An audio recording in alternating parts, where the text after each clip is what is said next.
ah Lac Rose waaw xam naa ko nii ci làmb. su lay doon dee waaye xam naa ko.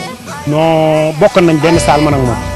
waaw bi combat bi taxawee mu daw saal ba man ma gëm yàlla toog ca saal ba. waaw moo ma jiit si làmb nag moom man moom daaw laa dugg si làmb. qualité bu mu am moom kooku moom lay concerné man li ma entraîné rek ci kàttanu yàlla bu bés baa dinaa ko indi wan ko ne ko lii laa préparé pour yow. xalaatam rek la wax man moom ci jëm boppam xam na ne man damay dëggal sama bopp ndax bëre naa fi ñëpp gis nañ ni may bëree man moom damay ñëw dëggal sama bopp bëre fa laak fayda suñu borom nag may may ndam mais fu may dem dama koy ñaan ndam. waaye yaakaar naa le 24 dama bëgg képp koo xamante ni bëgg nga làmb ju neex rek na nga ñëw 3 heures ci bëccëg na fekk ñëpp toog di ma xaar dinaa indi lu kenn mësul gis. gor moom ci wax ja bu arbitre sifflé na nga dëggal sa bopp nga taxaw man ak yow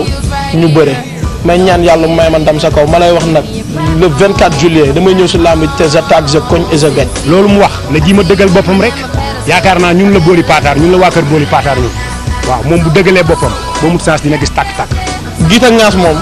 baat boobu sax façon wu langage boobu ku ko dégg fu ne Grand Dakar ñaar fële nga ko déggee kon man ay giit ak ngaas ak yooyu fëkkuma bu bëggee giita rek lu mu nam mat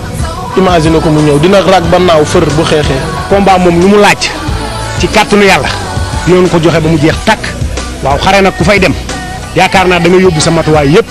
waaw bu laajee roose ñu roose bal bu laajee bëre ñu bëreeg moom. su lay topp man daal li ma koy yóbbante mooy dama koy ñaanal wér di ñaanal sama bopp wér. yow Lac Rose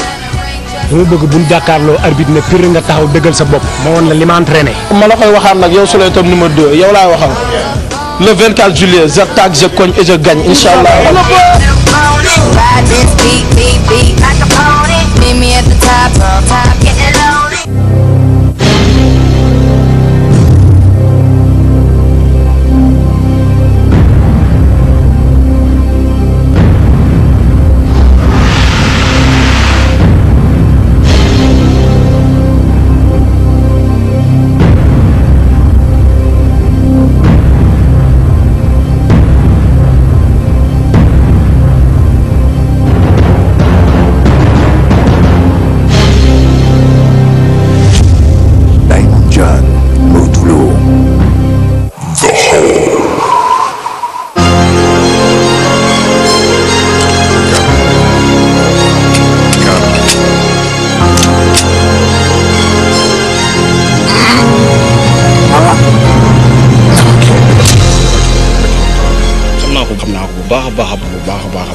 baax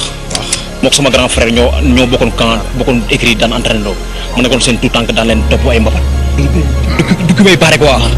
waaw ngeen moom bu ñu àggee ci lamb ja dama koy baxal ba mu bax ma sotti kooku ku xam ngeer xam ko bu baax man suma lamb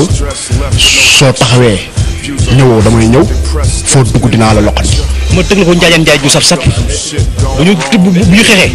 barki maam Cheikh Ibrahima Fall ma tëgg ko njaajaan njaaj gu saf sap yooyu yëpp ay waxu mbër la mais l'essentiel bu arbitre bi ne far suñu diggante boobaa ci lay xam man la laa indi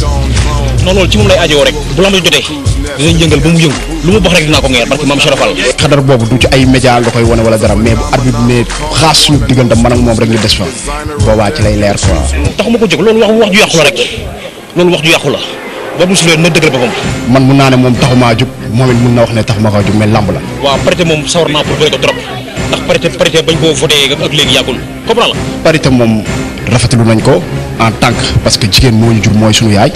ñëpp maa ngi leen di woo comprends la yàlla mi may ndam nag yàlla ñu may ndam ci kaw ngeer bu sab supporters yi nag li ma leen di ñaan mooy